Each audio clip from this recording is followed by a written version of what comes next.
Okay, Bismillahirrahmanirrahim. Our today's topic is very important in regards to your examination point of view. So, first of all, we will see respiratory membrane and its structure. Respiratory membrane has different layers through which oxygen or any gas passes through and comes into the blood. So the following are the different layers of the respiratory membrane. Number one, a layer of fluid lining the alveolus and containing surfactant that reduces the surface tension of the alveolar fluid. So when we saw in our earlier topics, we saw that there are two types of alveoli, type A and type B, and one of the alveoli actually causes releases surfactant, which actually reduces surface tension. So the first and foremost layer of that is surfactant layer. The second layer of respiratory membrane is the alveolar epithelium, composed of thin epithelial cells, and that is thin epithelial cells, right? So you have to remember that. Because there is a delicate, this is a delicate membrane which actually promotes diffusion efficiently. Thickness, if you see the different equations for diffusion, so thickness is one of the most important parameters by which the thickness of the medium. Greater the thickness or thick epithelium will actually there would be a difficulty in diffusion. So thin epithelium will allow or will promote, you can say, the diffusion. So an epithelial basement membrane and thin interstitial space between the alveolar epithelium and capillary membrane. What all these we will see in this diagram. This is a gross structure of the capillaries, and you cannot actually describe. So this is the cross sectional area of this diagram. Here is the alveolus, here is the alveolus, here is the alveolus, here you can see this is the alveolus, and this is interstitial space, and then here you can see these are the capillaries. Capillaries have RBCs, and RBCs actually get oxygen. So this is important. So first and foremost, this is the alveolar epithelium. So first layer, a layer of fluid and alveolus containing surfactant. Here you can see this fluid and surfactant layer, this the blue one, this is the alveolar cavity here, and this layer is the oxygen comes here, and while carbon dioxide is here. So this first layer is surfactant and fluid layer. Here you can see. Now this is alveolar epithelium. Here you can see this is a thin alveolar epithelium, while epithelial basement membrane, this actually holds the epithelium into its place. Then there is interstitium. Here you can see interstitial space. And then there is capillary basement membrane, and here is the capillary, which is attached, or you can say endothelial cells. So this is the capillary basement, and this is the capillary endothelium. So within that capillary are RBCs. So RBCs have carbon dioxide attached, and this carbon dioxide diffuses out, while alveolar air, which we actually saw the composition of air, alveolar air has oxygen. That oxygen comes into the blood by crossing all these membranes. So you have to remember that, okay? So the basic topic and a very important topic, transport of oxygen in the blood and tissues. This is a very important topic. You cannot actually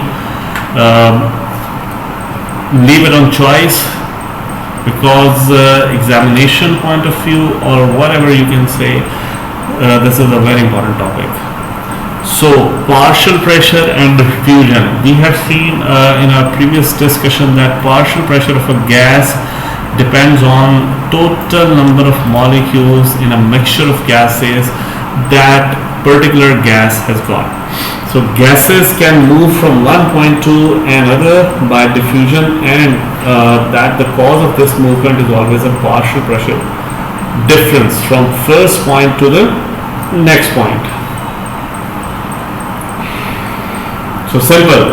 This is a simple rule of diffusion, that a particular substance will move from one place, point A, to another place, that is point B, if there is a lesser quantity or gradient is established.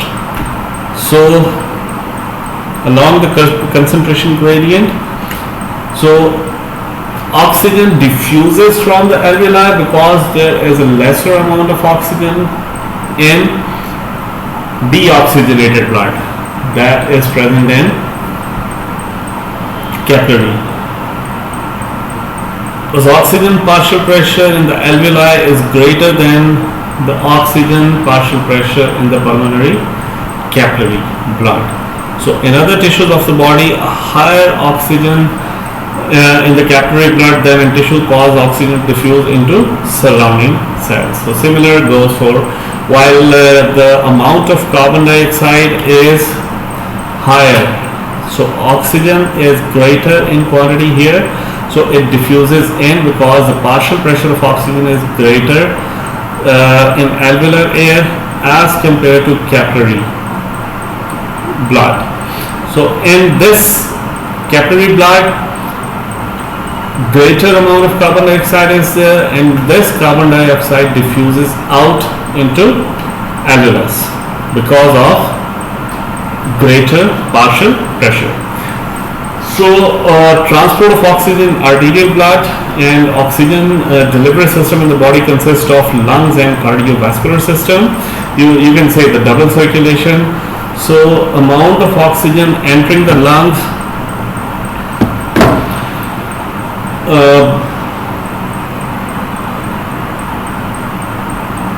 so O2 delivery to tissues depend on, number one, amount of oxygen entering the lungs, the adequacy of pulmonary gas exchange, blood flow to the tissues, and capacity of the blood to carry oxygen. So amount of oxygen entering the lungs is defined by the environmental, how much oxygen is present in environment, in air. On higher altitude or deep in the sea, there is a less amount of oxygen, the partial pressure of oxygen is less, the air is thin. Then the adequacy of pulmonary gas exchange. Adequacy means the membrane, the pulmonary membrane which we just saw here is intact. There is no disease in here. For example, if pneumonia is there, pneumonia will fill the fluid here. So this will actually reduces the surface tension and it will reduces the adequacy. So ultimately there will be less adequacy of pulmonary gas exchange. Number third is the blood flow to the tissue. If there are certain diseases, for example cardiac disease, cardiac failure is there, or any other pulmonary hypertension, so this can cause hampered blood flow towards any particular tissue and pulmonary tissue as well. So ultimately blood flow may be hindered if there is some blockage, if there is some decreased cardiac output is there, and if there is some issue. So this can hamper the blood flow. Then capacity of the blood to carry oxygen is described by hemoglobin or number of RBCs, shape of RBCs, and many factors. So if a person is anemic, so there would be obviously less oxygen carrying capacity in blood would be there. So simply less amount of hemoglobin will ultimately reduce the oxygen carrying capacity. So blood flow depends on degree of constriction of vascular bed in the tissue and cardiac output. We just talked about. If someone is suffering from cardiac failure or any cardiac disease, so it can hamper cardiac output. And if there is a generalized constriction of vessels, arterial or peripheral vascular resistance is increased, so ultimately this can cause constriction of vascular bed. So ultimately it will reduce blood flow. And amount of oxygen in blood is determined by amount of dissolved oxygen, amount of hemoglobin in blood, and affinity of the hemoglobin for oxygen. This can happen, the third point, affinity. This can happen in, for example, carbon monoxide poisoning. Oxygen would be there, hemoglobin would be there. There is no deficiency of oxygen, neither the deficiency of oxygen nor the deficiency of hemoglobin. But hemoglobin is bound with carbon monoxide. So ultimately, carbon monoxide has more affinity for hemoglobin as in comparison to oxygen. So oxygen won't be able to bind even if it is present in adequate quantity. So this will actually cause reduction in oxygen. So this is amazing. Now, reaction of hemoglobin and oxygen. So hemoglobin without oxygen is called deoxyhemoglobin and can bound with oxygen to form oxyhemoglobin. So hemoglobin plus oxygen is called oxyhemoglobin, and this is called a loading reaction, and this occurs in capillaries of the lung. So once the capillaries in the lungs load that oxygen onto RBCs and hemoglobin, this blood is transported back to the heart, and once it is in the heart, it is ejected from the left ventricle to the throughout the body. While when this blood reaches to different tissues, they are in need of oxygen, unloading reaction or dissociation reaction of oxyhemoglobin will occur, and this occurs in systemic capillaries.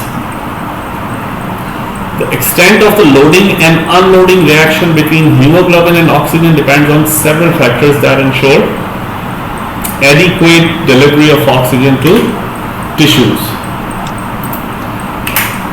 So normally about 97% of oxygen transported from the lungs to the tissues is carried in chemical combination with hemoglobin in red blood cells. So this slide actually describes that what percentage of oxygen is carried by which method. So there are certain different methods by which oxygen is transported. One of the greatest mechanism is RBC or hemoglobin. So about 97% of oxygen binds with hemoglobin and is transported throughout the body. The remaining 3% is transported in the dissolved state in water of the plasma and blood cells. So under normal circumstances, oxygen is carried to tissues almost entirely by hemoglobin. So that is almost 97%. You can see the dissociation curve as well. So the dynamics of the reactions of hemoglobin with O2 make it a particularly suitable oxygen carrier. So hemoglobin is a protein made up of 4 subunits of iron-containing disc-shaped pigment molecules and heme moiety attached to 4 polypeptide chains called globins. So this we have already discussed in anemia and in blood. So the protein part of the hemoglobin is composed of alpha chain and beta chain. We have seen it in detail in our previous discussion. So here you can see. Then each of 4 polypeptide chains is combined with one heme group, and in the center of each heme group is one of the atom of ferrocene, which can reversibly bind with one molecule of oxygen. So you can see here this chain, this is the alpha chain, this is alpha chain, beta chain and beta chain. So what is the difference here? Beta chain has 146 amino acids, and while alpha chain has 141 amino acids. So this is the central heme group. Heme group, this is heme group. This can combine with iron in the form of ferrous. So this can reversibly bind with one molecule of oxygen. So it means one hemoglobin can bind with 4, right? So, but the stats are different. So it has been customarily to write the reaction of hemoglobin with oxygen is like this. This is deoxyhemoglobin plus oxygen gives oxyhemoglobin, and this is a reversible reaction. And because it contains 4 deoxyhemoglobin units, the hemoglobin molecule can also be represented as Hg4, and it actually reacts with 4 molecules of O2. So the point is molecules. So one molecule of oxygen has 2 atoms of oxygen. So one hemoglobin molecule, one hemoglobin can bind with 2 atoms or 1 molecule of oxygen. So O2. So hemoglobin 4 can bind with 8. Here you can see 8B4O2. This can further bind with, and ultimately these can bind with 1 molecule, 2, 3 and 4. So one hemoglobin molecule can thus combine with 4 molecules of oxygen, since there are about 280 million hemoglobin molecules per red blood cell. Each red blood cell can carry over 1 billion molecules of oxygen. So this is a wonderful statistic. Here you can see 1 RBC has 280 million hemoglobin. 1 million is equal to 10 lakh. So 280 million means multiply this 280 with 10 lakh, 10 having 6 zeros or 1 having a 6 zero. So you can consider, you can just imagine the amount of oxygen is carried by 1 RBC only, and you know how many RBCs we have. It's around 5 million per cubic millimeter.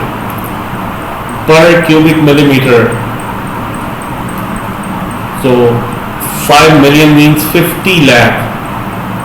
So if you have to, this is just amazing.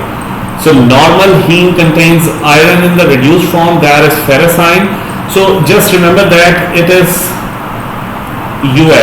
us. Us means we. So we utilize iron as us. So ferrous. So it is a reduced form. So only this form, the iron can share electrons and bond with oxygen to form oxyhemoglobin. If there is ferric, so the iron won't be able to join hemoglobin. So only ferrocene. So us means we. So we can utilize iron only in form of us, that is ferrous. So iron can share electrons and bond with. So here is the total scheme. Oxygen transport. Here you can see this is body tissue, while this is alveoli. The story starts from here. This is environment. It comes through trachea into the alveoli. bronchi, alveoli. This oxygen, two oxygen atoms or one molecule combines with hemoglobin. Hemoglobin ultimately will be taken up by the RBC. RBC will transport into the bloodstream and will reach to the systemic circulation, and systemic circulation through cardiac output will reach to different tissues. So here is a muscle or any body tissue, so there is lesser amount of oxygen, here is a greater amount of oxygen. So oxygen will move, will dissociate, will unload from this to this tissue. This is the bloodstream. So in combined with oxygen, that is around, you can say 97%, while 3% of oxygen is transported by dissolving in water. So when oxyhemoglobin dissociates to release oxygen to the tissue, the heme iron is still in the ferrous form, and hemoglobin is called deoxyhemoglobin or reduced hemoglobin. So the iron stays in the ferrous state, so that the reaction is oxygenation, not oxidation. So thus the term oxyhemoglobin is not equivalent to oxidized hemoglobin. Just remember that. So then we have methemoglobin and carboxyhemoglobin. These are two important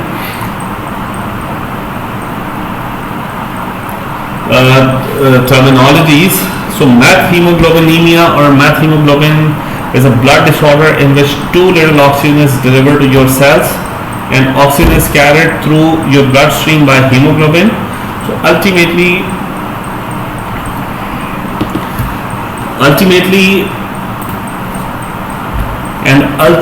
it will be difficult for the body to survive if methemoglobinemia exceeds certain percentages. So what actually it is? Methemoglobinemia, it may be congenital or acquired and occurs when red blood cells contain methemoglobin at levels higher than 1%.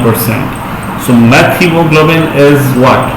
Methemoglobin results from the presence of iron in the ferric form. So it is not ferrous. If hemoglobin contains ferric instead of ferrous, so which would have lesser affinity for the oxygen, so this may result in a decreased availability of oxygen to the tissues. Symptoms are proportional to the methemoglobin level and include skin color changes and blood color changes at a level up to 15%. As levels rise above 15%, neurologic and cardiac symptoms arise as a consequence of hypoxia. So severe hypoxia may develop and ultimately reduced amount of oxygen may be transported to brain, so ultimately neurologic problems may arise, and levels higher than 70% may usually be fatal, so this can cause death as well. So then the next term is carboxyhemoglobin, and that is very much important because carboxyhemoglobin is a stable complex of carbon monoxide that forms in red blood cells when carbon monoxide is inhaled, and this usually happens in winter when someone actually leaves the heater, gas heaters turn on without burning. So many cases are reported every year and many deaths occur due to carboxyhemoglobin. So carboxyhemoglobin is also useful in monitoring the treatment of carbon monoxide poisoning, and this may be, if reported, particularly in the winter season in our region, it must be suspected as carbon monoxide poisoning, and sufficient oxygenation should be. So while hemoglobin concentration The oxygen carrying capacity of whole blood is determined by its concentration of hemoglobin. Like anemia would cause lesser amount of RBCs in your deficiency of RBCs in your blood, while polycythemia is excess amount of RBCs in blood. RBCs and hemoglobin is produced by the erythropoietin in kidneys, and the secretion of erythropoietin, thus the production of RBCs and hemoglobin is stimulated when the amount of oxygen delivered to the kidney is lower than normal. So all these points, roles of androgens, androgens actually stimulate RBC production. So this is one of the reasons that why females have lesser amount of RBCs as compared to males, because they have the males have a greater amount of androgens. So ultimately all these factors define oxygen carrying capacity, transport of oxygen in blood. So ultimately we get oxyhemoglobin dissociation curve. So once oxygen has combined with hemoglobin, this is oxygen, this is deoxyhemoglobin. In the RBCs it becomes oxyhemoglobin. Oxyhemoglobin is transported within the blood into the tissues. Then this dissociation, there is a certain amount of oxyhemoglobin that is around 97%.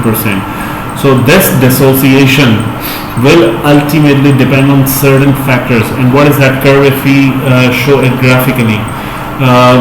This is very important because from your exam point of view, there is a full-fledged 20-mark question on this topic. Transport of oxygen in blood, transport of carbon dioxide in blood, with the help of oxyhemoglobin dissociation curve, explain the transport of oxygen in blood. All these questions have come in last previous years, and ultimately this might be coming in our next exam as well. So oxyhemoglobin dissociation curve, what is that? When PO2 is high, as in pulmonary capillaries, oxygen binds with hemoglobin, but when PO2 is low, as in tissue capillaries, oxygen is released from the hemoglobin. So this is basis for almost all oxygen transport from the lungs to tissues. So, but we have already discussed it. So this is a curve itself. Here there are three parameters. Here you can see hemoglobin saturation in percentage, that is important, while pressure, partial pressure of oxygen in blood. So what partial pressure would be there, and that will correspond to particular percentage. Then there is volume in percent, right? So what all these are? So extrapolation of the curve, what this curve actually describes.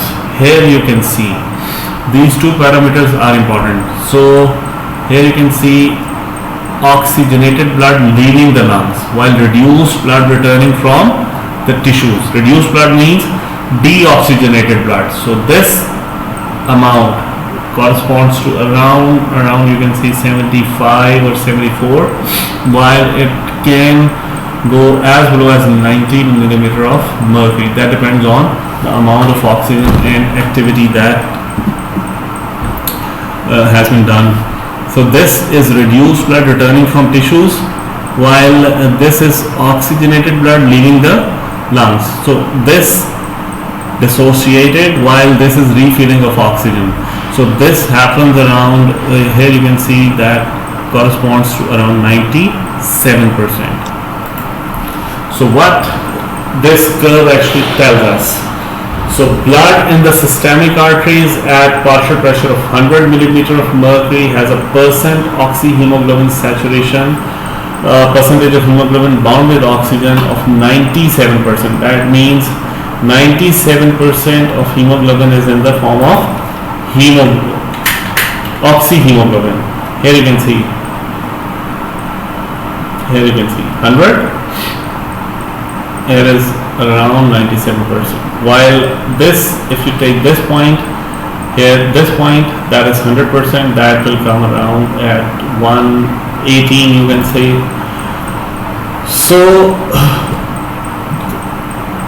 this blood is delivered to the systemic capillaries where oxygen diffuses into cells and is consumed in the aerobic respiration.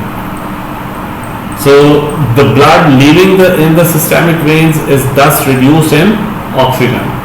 So it has partial pressure of oxygen of about 40 millimeter of mercury and a percent of oxyhemoglobin saturation around about 75% when a person is at rest.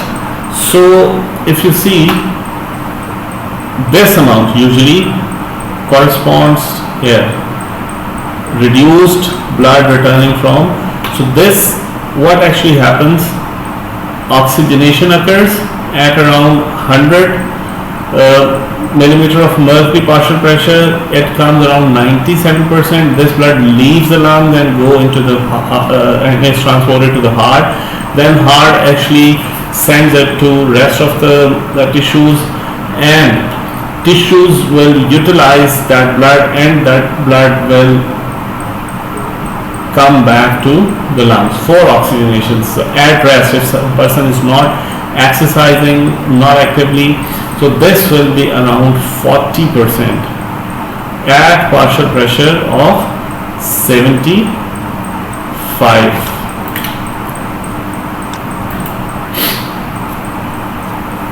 So 40 millimeter of mercury at oxyhemoglobin saturation of about 75% if a person is at rest. So expressed another way, blood entering the tissue contains 20 ml oxygen per 100 ml of blood, and blood leaving tissues contain 15.5 ml oxygen per 100 ml of blood.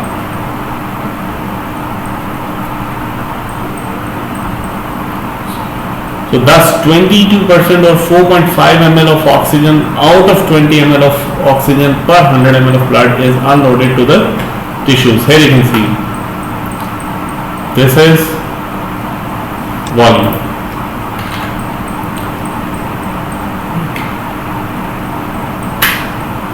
So another view, if you can see, this is a percent hemoglobin saturation.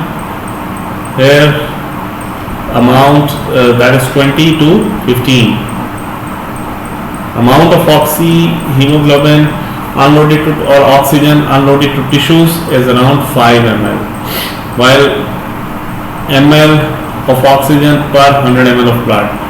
So this is the arterial end. Arteries actually provide blood to the tissues, while this is a venous end.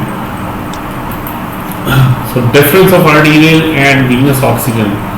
So the relatively large amount of oxyhemoglobin remaining in the venous blood at rest serves as an oxygen reserve. If a person stops breathing, a sufficient reserve of oxygen in the blood will keep the brain and heart alive for about 4 to 5 minutes without using it. So here you can see that still the amount of blood is 75% saturation is still there at around 40 millimeter of mercury. The partial pressure is 40, and this is at rest. 75% almost oxygen is still there from 97%. It is utilized. This is 97%. Blood goes into arteries and into the and utilized by tissues.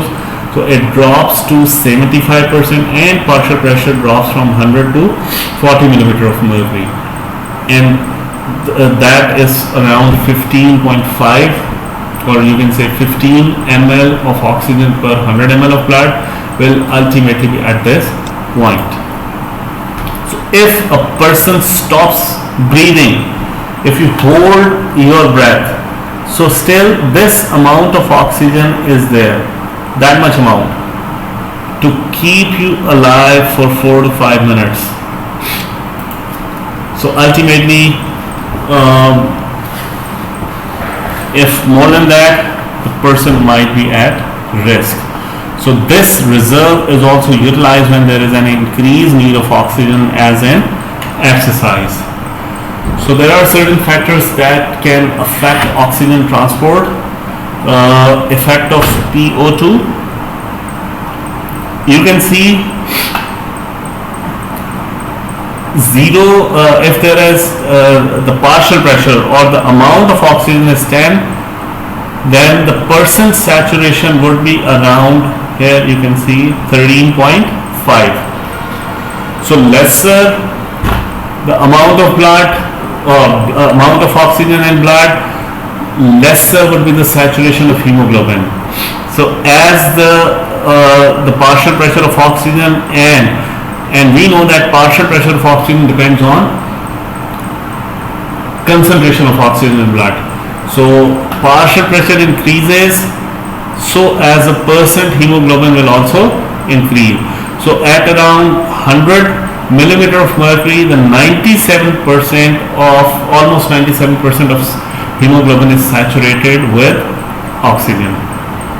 The total hemoglobin that is present in your blood, out of that total 97%, if total hemoglobin is around 100, so out of that 97% will be saturated at 100 millimeter of mercury. So lesser the partial pressure of oxygen, lesser would be percent saturation of hemoglobin, and lesser amount of oxygen will be dissolved per ml of per deciliter of blood. Effect of pH. So pH can shift the curve to right or to left. What is that? Affinity of oxygen combining the hemoglobin is decreased when the pH is lowered and increased when the pH is raised. This phenomenon is called Bohr's effect. So when the affinity is reduced, there is slightly less loading of blood with oxygen in the lungs, but greater unloading of oxygen in tissues. The net effect is that tissues receive more oxygen when blood pH is lowered. For example, here you can see there are two scenarios. This is a normal pH, this is a normal curve, the middle one. That is, the pH is around 7.5, the normal pH of blood. If it is decreased, the pH is decreased towards acidic side, what will happen? The combination of hemoglobin and oxygen will decrease if the pH is lowered. And if pH is raised, you can see this percent increases. So this is the normal. If you decrease the pH at the same point here, the percentage will drop. The saturation will drop here with the same point. If you correspond this 50, if you correspond 50, the percentage will be 70. Here you can see the 50 corresponding to 82. So if pH is lowered towards the acidic side, this will decrease the percent saturation. If pH is raised, this will increase the percent. So as the blood passes through the tissues, carbon dioxide diffuses from tissue cells into blood. This increases the blood partial pressure of oxygen, which in turn raises the blood carbonic acid and hydrogen ion concentration. So dissociation curves graphed at different pH values. The dissociation curve is shifted to the right when pH is lowered, while it is shifted to the left when pH is raised. Here you can see when pH is low, it is shifted to the right, while it is shifted to left when pH is raised.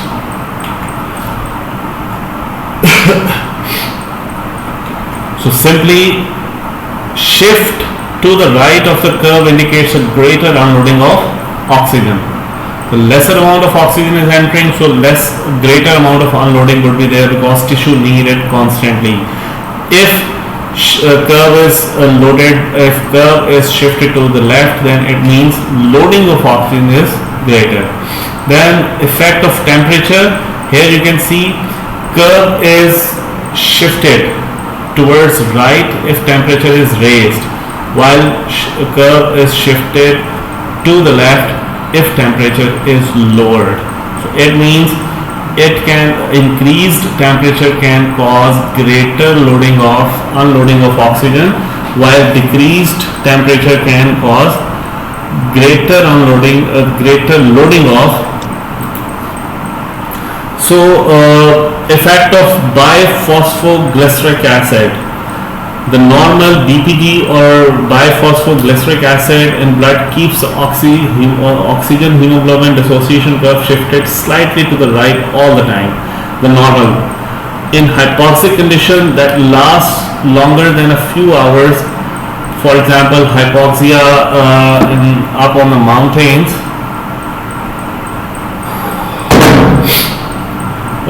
the quantity of BPG, biphosphoglyceric acid, in the blood increases considerably, thus shifting the oxyhemoglobin dissociation curve even further to the right. Obviously, what will happen? Just think.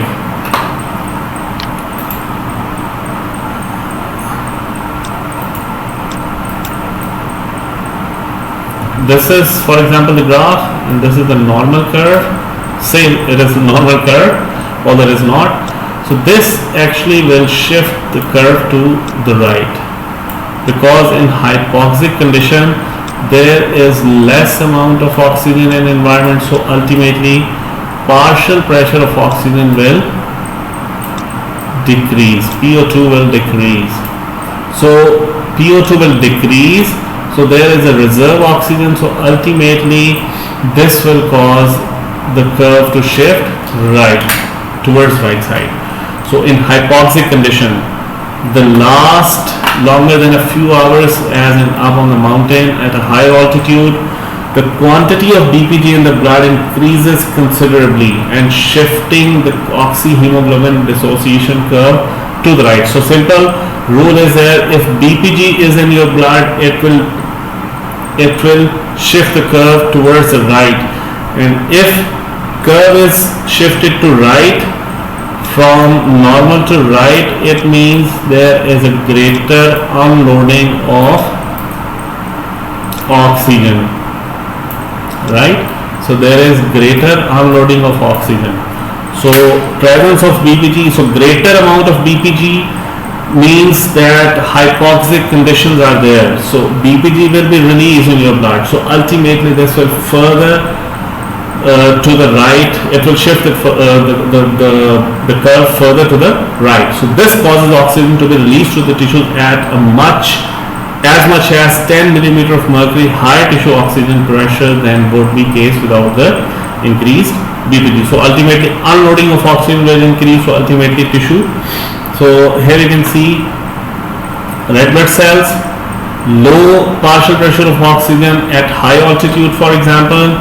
This will less oxyhemoglobin, less inhibition of 2,3 BPG or biphosphoglyceric acid or diphosphoglyceric acid, DPG or BPD, it's same. So less oxyhemoglobin, less inhibition of BPG. So less inhibition means it will increase in your blood 3 BPG. So ultimately lower affinity of hemoglobin for oxygen. So increased oxygen unloading to tissues, so oxygen that is reserved here, negative feedback, and less oxygen delivery to the tissues. So ultimately tissues will shut down. So transport of oxygen in dissolved state at the normal arterial partial pressure of 100 millimeter of mercury, about 0.29 milliliter of oxygen is dissolved in every 100 ml of water in the blood, and when partial pressure of oxygen of the blood falls to the normal, 40 millimeter of mercury in tissues capillary only around 0.12 milliliter of oxygen remains dissolved. So in other words, 0.17 milliliter of oxygen is normally transported in dissolved state to the tissues by each 100 ml of arterial blood flow, or 1 deciliter. So thus in dissolved form 3% oxygen is transported. So we will take up our next topic later on in our next lecture. Thank you very much for your attention.